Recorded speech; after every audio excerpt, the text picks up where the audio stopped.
यह भारत का वो कुंड है जहां भगवान परशुराम ने अपनी मां की हत्या करने के बाद अपने हाथ से चिपकी हुई कुल्हाड़ी से मुक्ति पाई थी।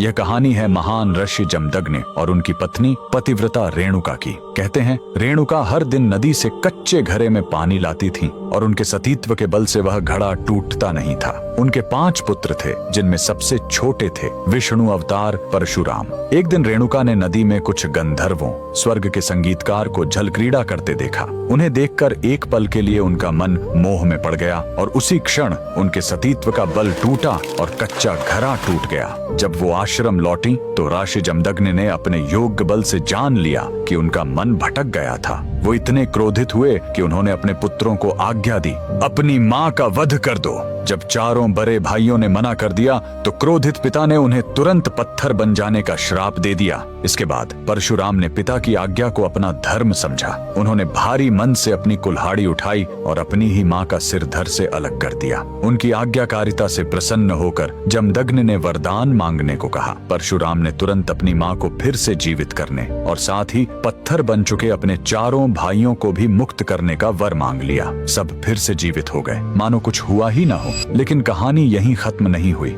मातृ हत्या का पाप उस कुल्हाड़ी पर एक दाग की तरह चिपक गया और वो उनके हाथ से अलग ही नहीं हो रही थी। उस पाप से मुक्ति पाने के लिए वह दर दर भटकते रहे, लेकिन कोई भी तीर्थ उस कुल्हाड़ी को छुड़ा नहीं सका। अंत में वह पहुंचे पूर्वी हिमालय की लोहित नदी के किनारे और जैसे ही उन्होंने इस कुंड के जल को छुआ, चमत्कार हुआ। कुल्हाड़ी अपने आप उनके हाथ से छूट गई। यही पवित्र स्थान आज अरुणाचल प्रदेश में परशुराम कुंड के नाम से जाना जाता है। आज भी हर साल मकर संक्रांति पर हजारों श्रद्धालु यहाँ इस विश्वास के साथ डुबकी लगाने आते हैं कि यह कुंड उनके सारे पापों को धो डालता है, ठीक वैसे ही जैसे इसने स्वयं भगवान परशुराम को पाप मुक्त किया था। भगवान परशुराम को दिल से मानने वाले सभी भक्त कमेंट्स में जय परशुराम जरूर लिखें।